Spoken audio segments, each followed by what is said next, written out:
How we do this, we are the truest. Got these fangs super sharp, your shit toothless. Cold-hearted, yeah we ruthless. All the ghouls in the cut, let's get ghoulish.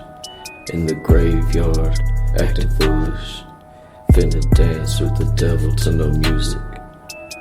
Cold-hearted, yeah we ruthless. All the ghouls in the cut, let's get ghoulish.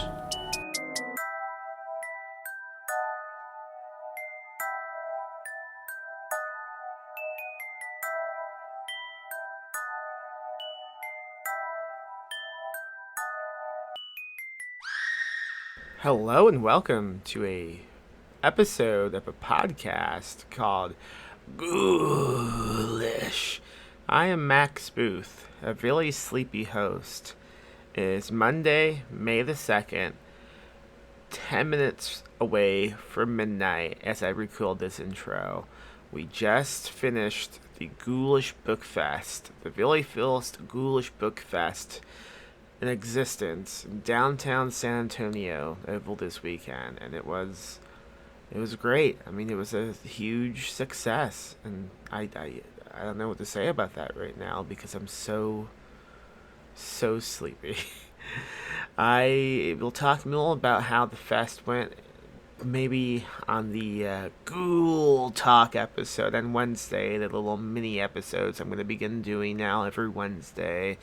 But until then, we recorded the panels that we did at the fest, and now I'm going to begin releasing them throughout the next month or so as live episodes. So that's cool. Gives me a little break from recording new episodes, and you guys get some fresh content. So if for some reason you could not attend the fest last weekend, you can kind of attend it through headphones as a podcast.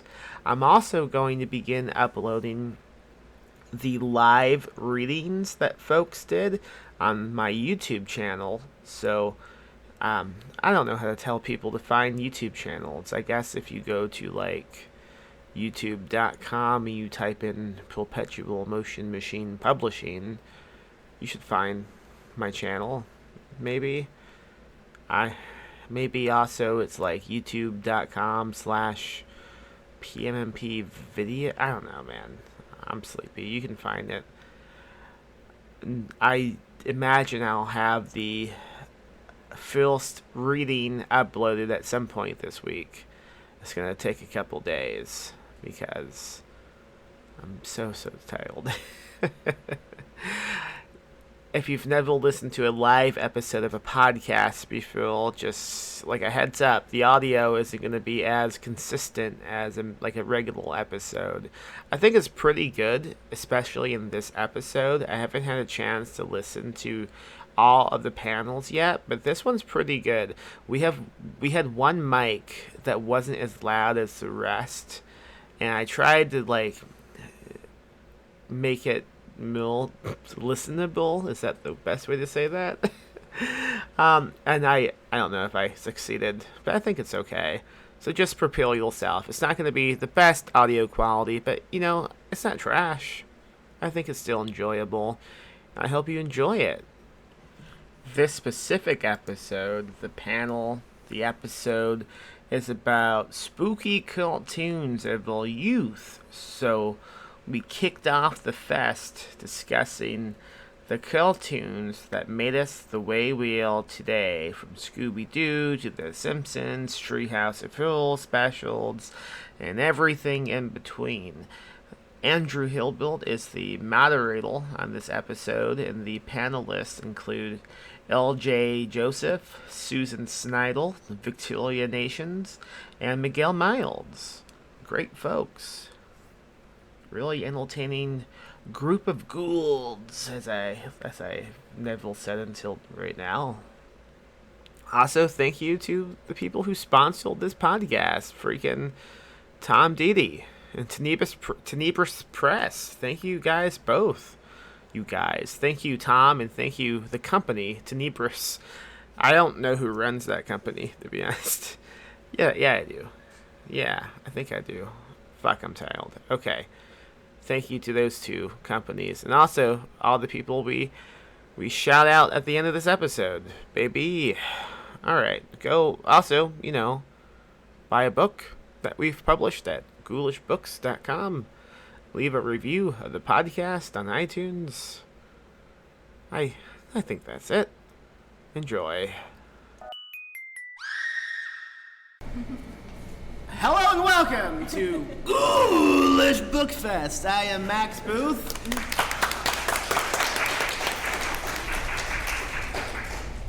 A host, and on today's convention, we'll fucking doing stuff. I don't know. I'm not moderating this panel. I'm just opening the convention because I'm the host of Ghoulish Book Fest, a convention in San Antonio, Texas.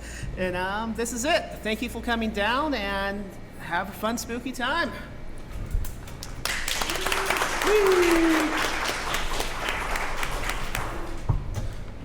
Good morning, everybody, and public service announcement. The bar is open already, and Troy Aikman's 8 beer is $3. This is the horror cartoons of our youth panel. My name's Andrew Hilbert. I'm moderating, which means I won't talk that much after this, but I want to give a chance for all the authors on the panel to introduce themselves and give, like a 1 to 2 sentence introduction, and then we can get into the horror cartoons of our youth. All right, so let's start over here. Hey, y'all.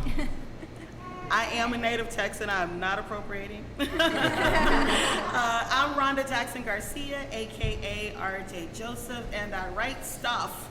I write a lot of stuff, mostly academic and creative works in and about the horror genre and pop culture. And I'm happy to be here. Hi, y'all. I am not from Texas. I am from Florida, so I'm a transplant, I guess, for now. But I write gothic horror, and I write about weird monsters, usually that have a great deal of emotional baggage. And I also write horror poetry. Oh, and my name's Victoria Nations. Did I say that?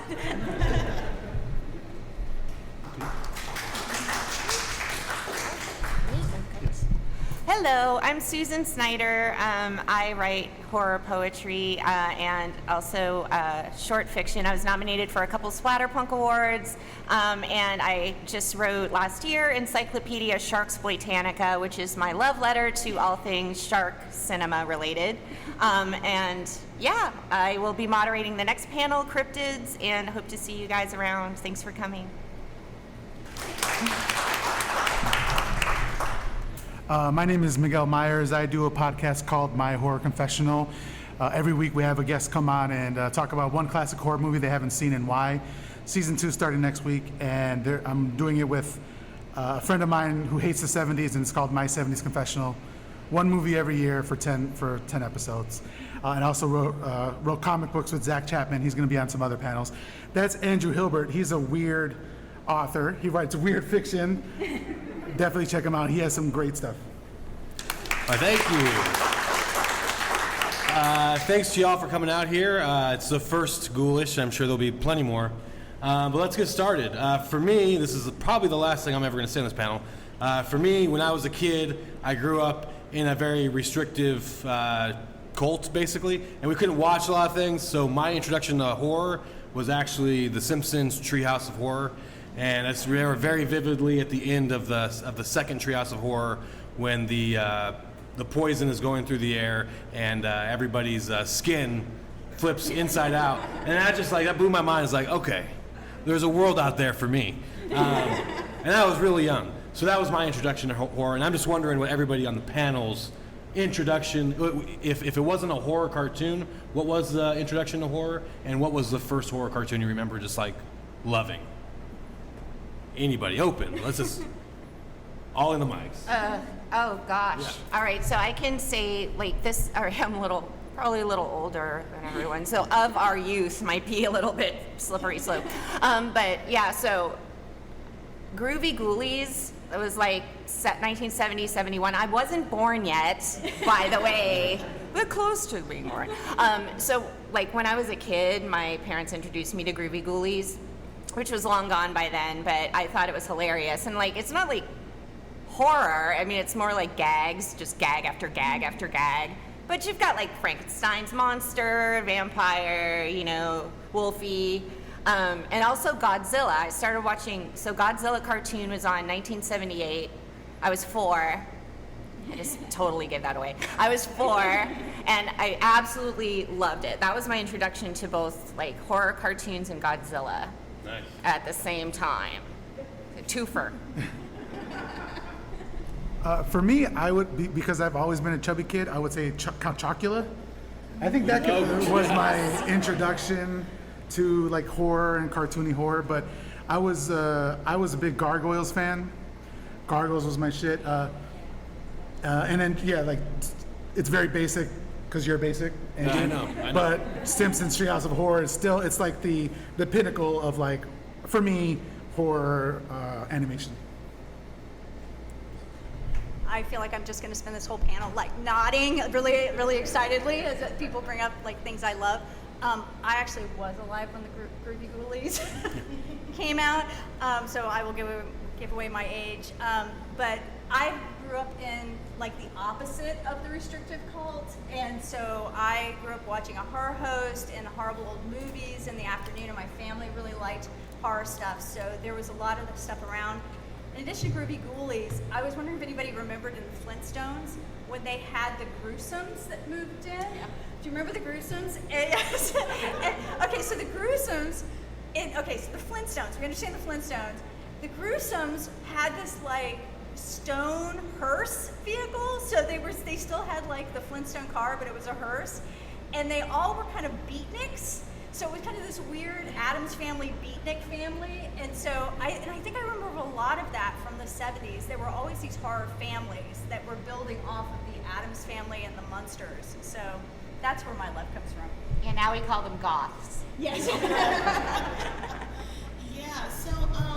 Yeah, I'm an old, and my first introduction into horror was my family. My father was a huge horror buff. My mother was more into romance. Like I tell people, they hid the romance novels. They did not hide Stephen King. And so here we go. We read Carrie at about 6 or 7. Mm-hmm. Thought it was cool. My first introduction to horror cartoons, though, was probably the Charlie Brown Halloween special. It's a Great Pumpkin. Because, so I don't think I saw it first run. I want to say that might have been the end of the 60s or so. But I was always that kid that was looking forward to the Halloween issues of the cartoons, because I was like, oh, it's going to be really good and creepy. So that was probably my first introduction to cartoon horror. So for me, I really like how horror and humor kind of have this really strong interplay with each other. Not all horror is humorous, but I do think the very base level of horror is laughing at death or confronting death, confronting some kind of thing. I think cartoons as a child is a good introduction to the other, I don't want to say the other side, implying there is another side, but a good introduction to the dark side of human life. And I'm wondering, these kind of insights with horror cartoons, like, was there anything more going on? Did anything unlock in your head when you were watching these cartoons, or how did it influence your work as an adult? So one thing that I was really influenced by was Scooby Doo, how the monsters were always turned out not to really be monsters. And I remember thinking that it would be so cool if this one time it was a real monster. What are you gonna do, Shaggy? Really? and so I became obsessed with the whole, let's just show the real monster. Like, they really are there like you think they are. You're just not looking in the right place, you pesky kids. I honestly think that's more horrifying, to just be always expecting the human being behind the swamp thing, Yeah, it's like classic Gothic. It's never ever an actual monster, but sometimes. But on The Simpsons, it is a real monster. And I have to say, what you said about the Treehouse of Horror, I think seeing that you could have both kind of political comments in horror, on Treehouse of Horror, where, The Simpsons made a lot of different political and very social commentary. and at the same time have a lot of humor, kind of covering that up. I think that made a huge impact on me, as well as seeing just how broad the genre is. Everything from body horror to gothic horror, things like that. That's the kind of impact it made. I also wanted to say, like, you do have those cartoons that came out of horror movies, right? So like Beetlejuice. I forgot to mention Beetlejuice. That was like a big influence on me. I remember part of it was, I grew up in Chicago, and I'm sure this is universal, but my upbringing was I would get myself ready to go to school. My parents both worked. And so my parents were gone out of the house by 6 a.m., 5 a.m. My brothers we'd have to get ourselves ready. So we take a shower, we turn on the TV, and we're watching Ghostbusters, the animated series. We're watching Gargoyles, Beetlejuice, all that sort of stuff. That was my morning. And then, Sailor Moon a little bit. But like that was my upbringing as a child, is just these horror cartoons. And when I think about them, it's like it brings me back to such a nostalgic time. Like, I love that time. But like, yeah, Beetlejuice was huge. I love Beetlejuice. And it made no sense that they were friends in the cartoon. Like, that always bothered me. Even though I saw the cartoon before I saw the movie. And then once I saw the movie, I was like, wait, why would they be friends? He tried to marry her. So that was weird. I don't like that. They have separate, it's a multiverse. It's a multiverse, okay. The Beetlejuice multiverse. Okay.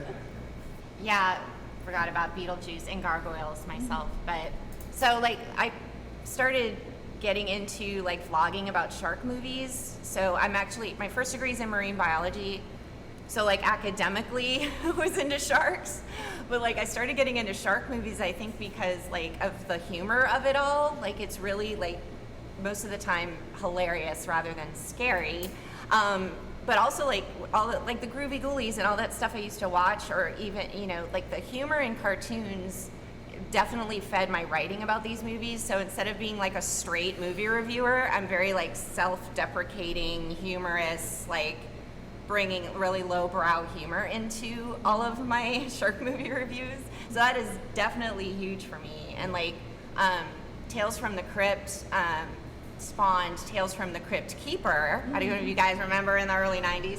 I think it was 93, 94. And I think they tried to bring it back again in 99. And it just like, it never caught on, and I didn't get it because the Crypt Keeper is hilarious. Like, the intros to that are like cartoon versions of the Tales from the Crypt. It's just so funny. Was it the same Crypt Keeper voice? The guy who did it. It sounds like him, but I don't know. Okay. Sounds like him though. But yeah, if you guys haven't checked out Tales from the Crypt Keeper, do. YouTube. Well, that's the thing. Like, it's a lot of nostalgia right now, but I don't know if they hold up. I haven't gone back and seen Beetlejuice.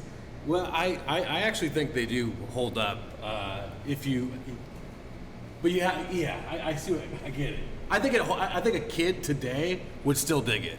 You know what I mean? Like, it holds up culturally, I think. But I think for you as an adult, like Beetlejuice, maybe not. Yeah. I haven't watched Beetlejuice. I still watch The Simpsons religiously. Well, Andrew has a daughter who loves all spooky things. Yeah. He's bringing her up perfectly. Yeah. Her favorite thing is a skeleton, right? Or she loves skeletons. Yeah. She loves Slimer, and her only introduction to Slimer was just a toy that Miguel gave her. Favorite uncle already. Yeah, totally. So yeah, and the thing too, I mean, I know we're talking about our youth, but the kids are all right. There are plenty of horror cartoons out right now, and then right now the only thing I can think of is Gravity Falls. And you're watching it, and as an adult, it's like, it's really funny, and it introduces you like to, it's almost like Scooby Doo, where there's like a caper, there's hijinks, you solve it. They're usually not humans though, But it is a really fun thing, and it's really great because it's a nice, light way to introduce kids to the genre and the mindset. What my question was going to be is, do you think that your daughter would be able to get into Gargoyles or Scooby Doo or that sort of stuff? Yeah, I think so. Okay. I think it holds up, like, because here's another interesting thing is like The Simpsons, for some reason. It's very of its time, right? And it satirizes a lot of things in pop culture, but for whatever reason, the jokes still can stand on their own, even with no knowledge of those, because they kind of become this meme that means nothing. But I think like things like gargoyles and Ghostbusters and stuff, while they do have some of like the pop culture commentary of the time, it's overall still like a humorous, like a very like it's a joke, right? Slapstick. Those really never go away for kids. The first time I hurt myself in front of my daughter, she laughed. So, it's a very natural thing. They're very brutal. Yeah. Yeah, my kids always, because of their mom, we always gravitated towards those cartoons like Courage the Cowardly Dog. We love that. So even my little grandboo is watching that. He's like, well, I want to see the dog. And I'm like, let's watch the dog. And so I do think that these things stand up. And like the kids, the weird kids, they're gonna find their people. Yeah. Like even on Sesame Street, the Count. Yeah. Like that was a couple of my kids' favorite character ever. And it just never occurred to them that so there's a vampire on Sesame Street. He's just all in the hood just like that with everybody else. That's the way we think of monsters. And so my kids love this stuff. Yeah. They go looking for it. Do they watch any older stuff like? They do watch like Scooby Doo, and they're teenagers though, right? Yeah. The teenagers are very, just that whole whatever. Right? Yeah. But if you turn on something like Danny Phantom, and I can watch the 16-year-old still digging it, Yeah. Like, see, look at that. You'd mentioned about like how they're going to find their people, and I think that's really, you talk about the kids are all right now. Yeah, because that was kind of like a weird thing to like when I was growing up still. It was, you didn't have goth people, you didn't have people openly talking about how much they adore certain parts of pop culture. It was a nerdy thing. But nowadays, like everybody's kind of got their thing, and if they're a spooky kid, they're going to easily find the other spooky kids. Yeah. Whereas I think that wasn't necessarily as open when I was growing up. Yeah. So, I mean, I'm wondering, how was it being, I mean, I guess you had just said you're going to find your people. I think we've all found our people here at this fest, being the weird kids. But I am wondering how everyone grew up being the weirdo, like the nerdy, spooky kid. Oh, well, I was an only child. I am an only child. Still I am an only child. That ship has sailed for my parents. But, yeah, so I was weird. Like, I had friends at school, like, but I was in the nerd group, and so I would go home and I would scare myself. I loved to scare myself. Like, I would look in the mirror and I would make, like, the most horrifying face I could and try to, like, scare myself, or I'd listen to, like, I had the Fisher-Price records that you play along with the book. Yeah. It was my age again. And it's like, it's time to turn the page when you hear the bell ring. It's like, ding, and you're like... But there was The Hobbit. I had The Hobbit and I had The Black Hole. Disney's The Black Hole. Have you guys ever seen that? Mm-hmm. Yeah. That's intense for like a kid. And Gollum from The Hobbit. And I would just like read them and I'd turn all the lights off. And I would just scare the shit out of myself. And I loved doing that, but I didn't talk about it with my friends. No. Yeah, I think it was college before I actually like embraced my dark side. How about your family life? Like, did your parents encourage like the weirdness, like reading all that sort of stuff? They didn't have any opinion at all. There just like no interaction about that whatsoever. They were just like, whatever, she's out of my hair. She's in the basement playing with her vampire doll or whatever. So it's like, totally fine. I think for me, I grew up in inner city Chicago, kind of lower middle class, Mexican neighborhood. And I wasn't allowed to be dorky or nerdy. Like I had to kind of fend for myself. There was a lot of gangs in the area, so I grew up pretending to be cool.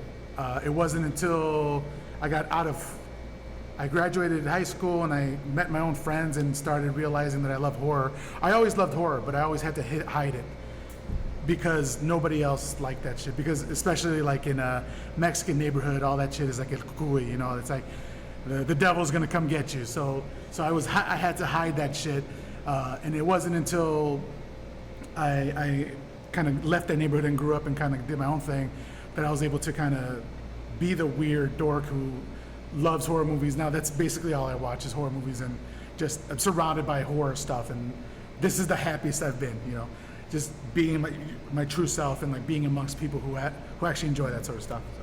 Same, and it reminded me of like one thing. So I lived with my grandparents for a while, and my parents got divorced, and my mom moved us in with the grandparents, and they were Catholics. So I had to start doing that stuff. Yeah. And my mom's just like, once you get confirmed, you can get out. But you got to go all the way through confirmation, right? Yeah. I was just like, oh shit. And I was like, also kind of adjacent to horror. Like, I'm into horror. I was reading horror. I'm watching nothing but horror movies, kind of like that. And I was also listening to a lot of metal. So I showed up to my confirmation, and all my family's there, and they're all proud. And I had pentagrams and demon rings and bats. I had a big pentagram around my neck. I had an Ozzy Osbourne shirt all under my robe. Black nail polish. Like, I'm not kidding. I have pictures. It's hilarious. And every picture with my family, you know, they're all like, oh, she's confirmed. I'm going, every single one. So I guess, like, yeah, that's really when I was embracing my dark side. Yeah. Like, the holy water was bubbling. It was awesome. That's awesome. Yeah, I mean, where do you guys think this panel should go? Does anyone have any comments from the audience? Questions? Any things y'all want to hear talked about? I hear you guys talk about cartoons and stuff, but what about comic strips? Dan Wilson, Charles Adams, even Gary Larson. Oh, I'm a huge Gary Larson fan. Huge. So I'm just gonna expose myself here. I don't know anything about any comics at any this intellectual level. So I'm gonna step back if he wants to comment on those. Well, I will say that there is a panel later on talking about spooky comics in general. So if you guys could do that, but yeah, spooky comic strips, I don't know too much about. I mean, I used to read the Sunday Funnies, and we used to get the Chicago Sun-Times, and I would read that. But yeah, Gary Larson, he did Far Side? Is that right? Okay. Yeah, did you want to talk about? Oh no, I mean, like, he wasn't always spooky. But he could get pretty dark. Anytime a cow talks, it's spooky. Yeah, it is really. I mean, even as amoeba, you know, bacterium speaking, like, it's just like, yeah, it's good stuff. What about y'all? Do you have any comic strips, non-moving cartoons? I mean, I love Charles Adams stuff. I mean, it was, you know, I think I actually had a book of it when I was a kid. When we used to go to garage sales, and like I found like a little paperback book of Charles Adams cartoons, and I was like in heaven, because I think it's the aesthetic. You know, the same thing we're talking about in these horror cartoons that we like is in the comic strips, where you could tell it's not just, oh, something scary is happening. It's either a gothic aesthetic or a monster aesthetic or something like that. That's what, you know, Gary Larson did, which, yeah, I think it hits that same little pleasure button. Yeah.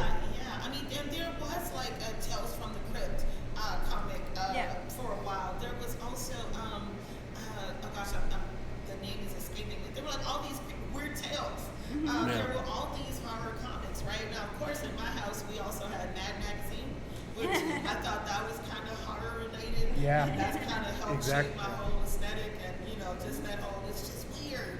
Yeah. But I also grew up in a house. I mean, we were a big reading household, which I didn't realize was strange. Like, I'm listening to, is it Miguel Myers talking about like inner city? Yeah, inner city people, it's just that people of color, that was a weird thing. Like, we didn't have money for a whole bunch of other stuff, but we always had books. Yeah. We always had comic books. We always had the, oh my gosh, the gossip magazines, right? So my favorite was always the World Weekly News, the one that Hell yeah. I mean, so like, this stuff was everywhere, right? In all kinds of mediums that we always could access. Just all willy-nilly. Horror stuff. It's funny you say that, because I was just thinking about it. If we're talking about different mediums where you find like horror comics, we had in my neighborhood of Chicago, there was a lot of Jehovah's Witnesses, and they would come every Saturday or Sunday, whenever they're witnessing, I don't remember, and they would knock on our door, and we would never answer. One day they knocked on the door, I didn't realize it was them. I opened the door, and this lady comes in, or she asks if she can come in. Me being a like 7-year-old idiot, I'm like, sure, come in. She comes into the house, and she starts talking to me, and she pulls out this pamphlet, right? And in the pamphlet, it's like Bible stories, but they're illustrated as well. And those illustrations were fucking rad. Like, it was people burning, there was Jesus on the cross, there was dead people. I was like, oh shit, this is dope as fuck. So like, she's reading it to me, and I'm like, hell yeah, fucking go on. Right? And then my mom comes home and she starts yelling, what the fuck is happening? Who is this person? I said, no, this is my new friend. We're like going over comics. Like, no, get the fuck out. So like, when you talk about it being everywhere, it's literally everywhere. You just gotta look for it, right? Oh, it is, yeah. And I think so. I was raised Southern Baptist, right here in Texas. If y'all are native, you know what that means. Yeah, the whole horror thing, you don't do that. And of course, I was the kid that was always, but what do you mean? You tell me all these stories about ghosts. You talk about this Holy Spirit. You talk about people come back from dead. You talk about people drinking blood and the big beast and the monster and the. What do you mean? This is not horror. What do you mean? That is the most terrifying book I've ever read in my life. And that's the thing, when you see the illustrations, it's like, this is torture. They tortured that man. Really? Like, how can you say that that's not it? So these images, they're so graphic and they're just kind of so in your face, right? But I think that it takes a certain type of a brain to go the direction that we go with it, though, right? Yeah. Because other people are sitting there, they're very pious and they're like, what do you mean? This is take her to the altar. I spent a lot of time at the altar when I was a kid. Pray over that baby right there. Does anybody on the panel remember Chick Tracts? Oh yeah. I mean, they're great on a Right. ironic level. I would not recommend looking them up now because they've gone into a really unpleasant, a conspiracy theory and openly racist direction. I would not look them up now. But back in the 80s, it was all about satanic panic, and it was all about, like, at the least moment, if you drink a Coke, if you listen to that metal music, you're going to be snatched off the street, and the Satanists are going to get you. And it was all there, laid out in comic strip form for you. Oddly enough, I am actually a Satanist, so Oh yeah. that's proof. What? I was just curious if Victoria has seen the movie based on the Dungeons and Dragons Chick Tract. Oh yes. It ends in terrible. And he dies. Well, of course he dies because he played Dungeons and Dragons. They Chick Tract, which is of course Dungeons and Dragons. Yes. Yeah. Being Satan and all that crap, and they film it very straightforward. They don't make fun of it at all, which makes it hilarious. Yes. So Chick did not fund this. No. Okay. So this must be pretty recent. What was the? Do you know the name offhand? I guess it was like Dungeons and Dragons. Yeah. Dungeons and Dragons would be fun. Oh yeah. Yeah, that sounds great. Who was the the young Dungeons man? and Dragons Somebody famous was in cartoon. it. Yeah. Like, Maybe Kirk Cameron. Yeah. Wait, he's the end of the world guy, right? Right. That's- See, The former he did go sitcom. off the rails after Yeah. playing Dungeons and Dragons. Yeah. Yeah, I'd love to see that. but right, there was a Dungeons and Dragons cartoon though. Like, Yeah. Yes. and I think it was a little horror. I mean, Tiamat, the dragon, and you've got there's some weird stuff going on. I'm of the opinion that a horror could be a big tent. It can include Catholicism. Does anyone in the audience want to talk? You got your. We were just talking about Big Tent. Do y'all have any stories of being terrified at haunted houses at amusement parks or maybe in your local neighborhood? Oh yeah. During Halloween, you have haunted houses. I mean, one of my most terrifying experiences was, as a young child, was going to haunted houses. Yeah. Do y'all have any stories? I loved haunted houses, but here's the thing: I couldn't go to them until I was like 13 years old. But yeah, I was still scared as hell. I mean, we had a not scary farm out in California. I say y'all, so I am appropriating y'all. But I've been here for 11 years, so I think I could do it. But I just remember some guy with a chainsaw. I had the sound on, just grabbing me. I almost wet my pants. I had never wet my pants up until a couple months ago. But that's not horrifying. All right. Story there. That's another podcast. We can talk about that later. What about y'all? Haunted houses. But we're Big Tent. We'll keep it a Big Tent. haunted houses. Make it a cartoonish story. Yeah. Okay, so no, where I come from, we didn't go trick-or-treating. That was stuff that other folks did. Because I was in inner city Houston. And I also grew up at that time when there was a lot of folks just do like killing children, right? And so my parents, especially my father, was utterly terrified. We didn't even go and play outside unless we were at our grandparents' house. So, for us, Halloween was always, the terrifying thing was thinking somebody else was going to knock on our door. And it's like, what are we going to do? What do you do? Like, we lived in this fourplex. It wasn't even a house. They were like, okay, we'll just turn off the lights and pretend we're not here. And so, I mean, that was its own weird little scary Halloween story, I guess, for what it was worth.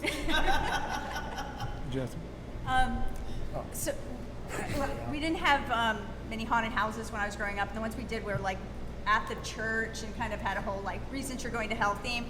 But nowadays I do go to Halloween Horror Nights because I'm from Florida, and I'm the person in the haunted house that's just like grinning the whole time and just really excited that everybody's doing such a good job. So I don't have any stories of being scared, except for there was one house in Halloween Horror Nights where people come out, they creep around you, it's amazing, but there was somebody low to the ground that kind of was like walking on their arms and legs in this very disjointed manner, and yeah, that skittering behind you in a hallway was pretty terrifying.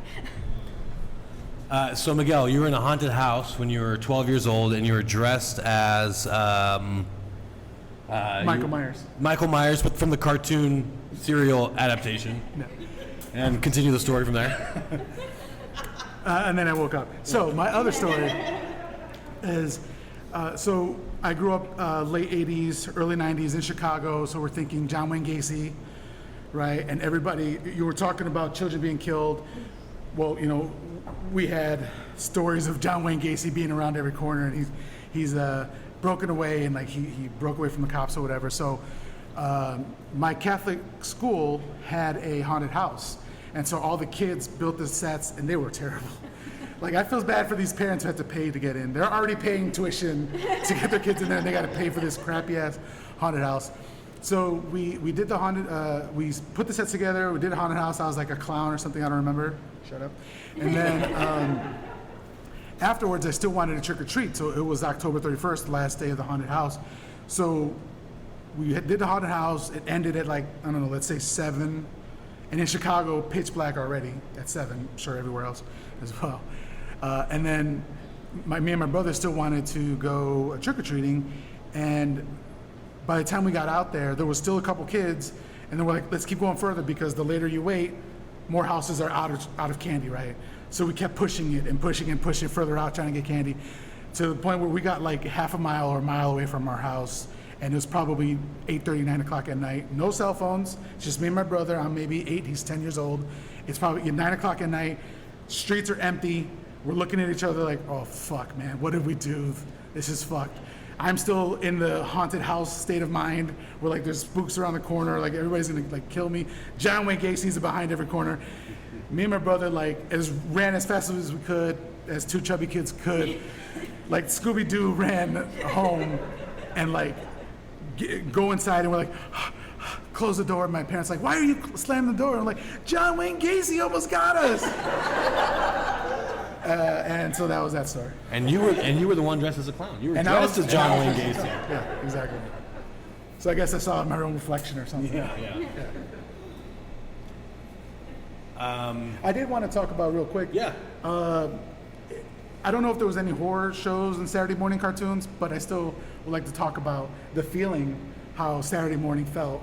Waking up, getting your bowl of cereal, and watching some Saturday morning cartoons, which I don't know, you have a child, I don't have a child. Do they still have Saturday morning cartoons? No, it's different now. And I think that's an interesting thing too. Like, we're realizing like, weekly weird news. There's a lot of avenues that are like mass produced for people to get into these things, right? But there was still like the shame and the fear of having to share the family TV. Whereas now everyone has devices and their own screens, and kids can kind of just do whatever they want. I don't think there are Saturday morning cartoons anymore, but there are like channels completely dedicated to cartoons. Yes. Right? There are kids YouTube, kids Netflix, all that kind of stuff. So it's just a kind of like they have channels that they can just get lost in. But yeah, the feeling of Saturday morning cartoons, I don't know. Saturday morning I was in church for 3 hours, so I never got that feeling. What was your experience with Saturday morning cartoons? Did you have an experience? Yeah, because they existed then. Yeah. Yeah, no, that was like, I mean, I got up early. I mean, it's just, I was so excited to see Saturday morning cartoons. And like, I mean, Dungeons and Dragons was a huge one for me when that started. So that always got me out of bed because I just loved that cartoon so much. But yeah, I mean, all of the cartoons I remember from my youth are always on Saturday morning. Like, we didn't have that. We didn't have cell phones. I don't even think there was computers. Yeah. Like, there weren't personal computers. Yeah, exactly, You know what I yeah. mean? Like, it's just like, yeah, you just turned it on, you suffer through the commercials. I'm feeling real old right now. Yeah, it was What? it was awesome, but Yeah, well, and TV used to actually turn off. Like, I don't know Yeah. if you remember that. Like, it didn't even stay on all night. Like, there was a certain time when all the programming would just stop. Yeah. And like, even when we first got cable, I mean, because we were poor, right? Yeah. But by the time we got cable, there were only a couple of channels, right? I remember VH1, and I remember maybe MTV, like just the movie, Yeah. music kind Yeah. of channels. But Yeah. yeah, TV used to go off. So whenever stuff was coming on, you set your butt down and watched it at that time, or else too bad for you. It's just, you don't go Google it. There was no thing like that. Yeah. yeah, I was actually like fiddling with the antenna, and then like you had like the VHF, UHF, Yeah. or whatever channel. And it was just no remote. Yeah, You had to weird. hit the side of the TV so it would work. Yep. Yeah, there was a time where if you missed an episode, That's it. That's shit it. luck, man. You'll never see it again. Hope it gets syndicated. But how do you guys feel about Ren and Stimpy? Oh, Because Ren and Stimpy wasn't horror, but it was some very horrific elements. Yeah, it was Especially when they horrific. did like the extreme close-ups with all the warts and the pimples. Oh, yeah. I thought that was disgusting. well, they had the like. I mean, some episodes did, right? Like Space Madness. I mean, Ren like slowly loses his mind from like being in space for so long and just starts like waxing poetic about like canned ham and boiled football leather and teeth brushing as a weapon. It's fabulous. But yeah, there are some Ren and Stimpy's that really kind of get that vibe, I think, for sure. Yeah. I agree. Very body horror. Yeah. kind The of body thing. horror part of it. And Pinky and the Brain. Oh, yeah. With like the mad scientist Yeah. kind of thing. Yeah. That was Animaniacs. Is that what that was from? Yeah. Yeah. And then did they have their own spin-off after that? Yeah. Yeah, they did. Yeah. Yeah. That was great. Okay.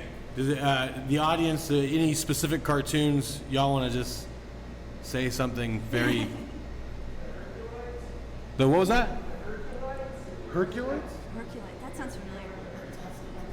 I never heard of it. Never heard. I wasn't born in Oh, 1866. is that the Hanna-Barbera with the rhino and the... Is Shmoo in that one? All right, I know it. Yeah. That was a little horror, yeah.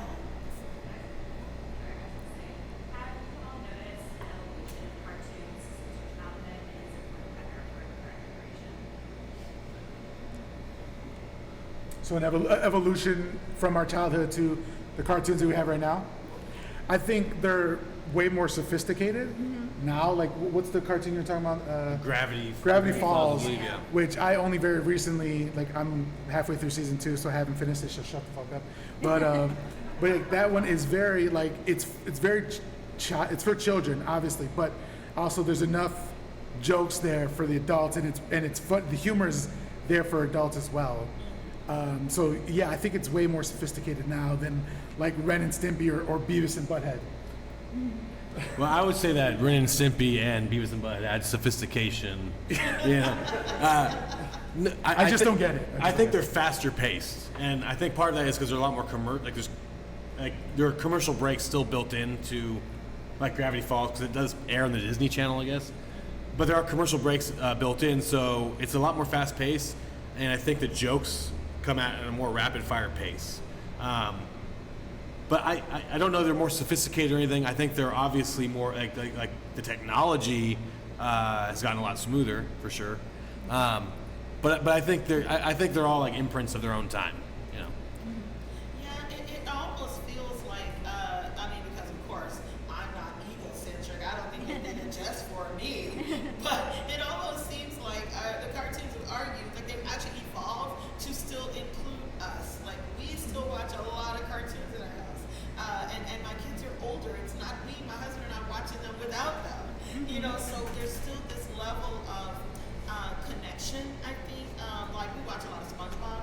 Yeah. Myers, but he will die if he'll tell y'all he watched it. He does not watch that. I watch that. But I mean, the level of the jokes, like there is a level of sophistication where the grand boo is 4, things may go straight over his head, but my daughter is 20 and she's nonverbal, but she knows to laugh at the wicked humor, right? Yeah. So yeah, it's almost like the cartoons grew with us, and they're still enjoyable to us. Yeah. Yeah. So. I will say though that so I was like watching Godzilla last night before I went to bed, like the old one, like the 78 one.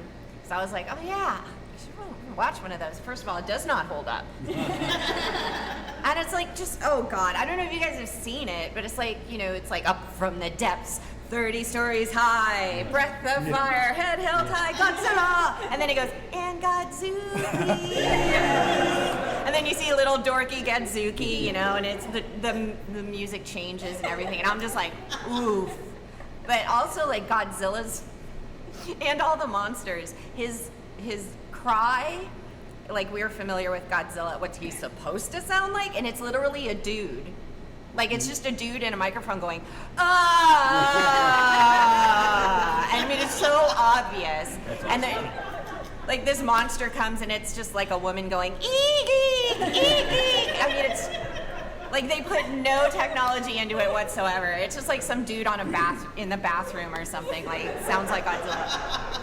It's bad. All right. Can I say one more thing? I wanted to ask you guys if you remember this. We would go to Woolworths in Chicago, and there would be a booth set up, and it's a TV, and you put in a quarter in there, and you could see a cartoon. Did that ever happen anywhere else? No. I never. Yeah, so they would have like these old Tom and Jerry cartoons, or these Hanna-Barbera cartoons, and my mom would go shopping at Woolworths, and my brothers and I. It's kind of like a photo booth, right? With TV set up, and you put in your quarter and you can choose the cartoon you want to watch.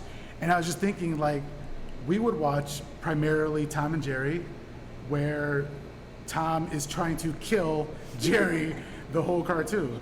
And so like that's horror as well. It's just played in a cartoonish style. Yeah. But I just had like a flashback to that. I was like, oh shit, I wonder if anybody else had that. I swear it's real. I would. They used to have at the county fair, this area is called the Kids Club. You go in there and they have a bunch of these set up. You feed it with like a quarter, you watch the cartoon. Okay, yeah. See? So shit. It exists. I've never felt so much aggression from a panelist. So we're gonna wrap up early because there's gonna be 10 minutes in between. There's a reading on the Second floor? the first floor in the elevator, hit 1, at 10:30, 11:30. But there's also the book vendor room, and I'm gonna give everyone a chance, if y'all have tables, I'm pretty sure all of y'all do, to just tell them what you write, tell them your name, and tell them to come find you the table. So I write stuff, and I write a lot of short stories, so I have a lot of the anthologies and collections that I'm in here today. Also, my first very own collection is now up for pre-order. So if you all pre-order that today, I have a little treat for you. Besides the book itself. Also, real quick, this is going to go on Max's podcast, so if you want to put a website where people can find you. Oh, sure. I'm always haunting Twitter at rjacksonjoseph. That's where you can find me. Awesome. Victoria Nations again, and I'm at victorianations.com, or you can find me on Twitter at leaves and _cobwebs. I also write short stories. I've got some gothic anthologies. I've got a body horror anthology. I've got a little novelette. So whatever your flavor is, I've got something at my table. Oh, hi. So website is sharksploitationsunday.com. YouTube channel is Sharksploitation Sunday. And you can find me on Facebook at Sharksploitation Sunday. But I also I have a poetry collection, Broken Nails, and the shark book. I'm not even going to start. Encyclopedia of Sharksploitation. I've had 2 Splatterpunk Award nominated stories and anthologies, all from Madness Heart Press. They have a table downstairs. They have all that stuff. That's me. You could find me on Twitter at Miguel_Myers_ATX. I am addicted to Halloween and all things Michael Myers. You can follow the podcast at MHC Pod or on Instagram at My Horror Confessional. And then Andrew?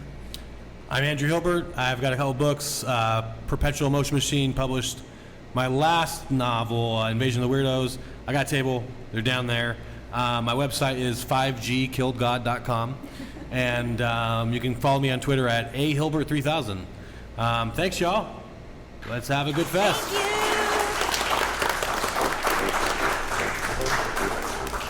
And thank you to our sponsors, Tom Deedy, author of Haven and the Clearing, Tindybrus Press, an independent publisher of new weird horror from diverse and unsung voices around the world, Bucket of Blood Books and Records, Chicago's premier destination for new and used horror books and movies, Witty Books, an independent bookstore in Tulsa, Oklahoma, specializing in speculative fiction, small press titles, all things spooky.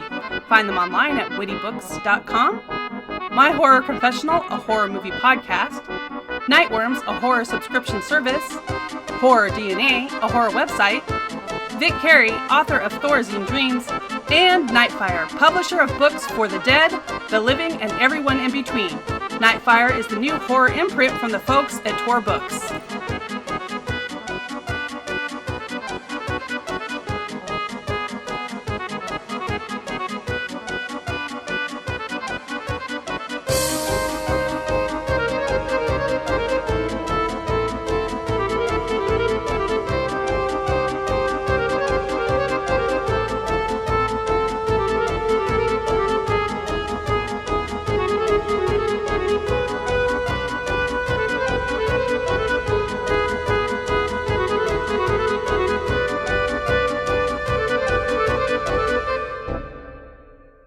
Live spooky, die spooky.